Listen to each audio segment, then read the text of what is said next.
അങ്ങനെ വിചാരിക്കാൻ ഞാൻ എന്താ കൊടപ്പനക്കുന്നിലെ ദേവിയാ? ഞങ്ങൾ അന്നേ പറഞ്ഞതല്ലേ സ്കൂളിന് പുറത്തുള്ള സേവനമൊന്നും വേണ്ടാന്ന്. അപ്പൊ എന്താ ഒരു വാശി, എന്താ ഒരു നെഗളിപ്പ്. കരിങ്കൽ കുഴിയുടെ ചെക്കന്മാരുടെ കയ്യിൽ നിന്ന് ചാകാതെ രക്ഷപ്പെട്ടത് വീട്ടിലിരിക്കുന്നവരുടെ ഭാഗ്യം. അതെ, ഒരുത്തിനെ കൊന്ന് പുഴയിൽ കെട്ടിത്താഴ്ത്തിയ ആളാ. സ്നേഹം കൊണ്ട് പറയാന്ന് വിചാരിക്കണ്ട. ഡിസ്ചാർജ് കിട്ടിയ വേഗം നാട് പിടിച്ചോ. തടിയുണ്ടെങ്കിൽ പുല്ല് പറിച്ചെങ്കിലും ജീവിക്കാലോ. അല്ല, ചായ കാപ്പി എന്തെങ്കിലും വേണോ? ഇവിടെ കിട്ടും, ഞാൻ വാങ്ങിക്കാം. ഒന്നും വേണ്ട ടീച്ചറെ, ഇപ്പൊ തന്നെ വയറ് നിറഞ്ഞു. 1 കിലോ ആപ്പിൾ ഓറഞ്ചൊക്കെ വാങ്ങിയതാ. എന്നിട്ട് എവിടെ?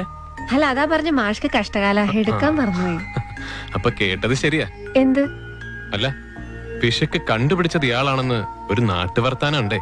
ഓഹോ, അപ്പൊ എന്റെ കുറ്റങ്ങളൊക്കെ കളക്ട് ചെയ്ത് വെച്ചിട്ടുണ്ടല്ലേ? ഇതുപോലൊക്കെ ആയാലേ ജീവിക്കാൻ പറ്റും മാഷേ. പക്ഷെ പിശുക്കത്തിന്നൊരു പേര് വീണതുകൊണ്ട് ഗുണമുണ്ട്. ഡൊണേഷൻ ഗണേശൻ എന്ന് പറഞ്ഞാൽ ആരും എന്റെ അടുത്തേക്ക് വരില്ല. എന്ന് വെച്ചൊരു ചായ പോലും വാങ്ങിച്ചു തരാത്ത ആളൊന്നും അല്ലാട്ടോ ഞാൻ. വേണോ?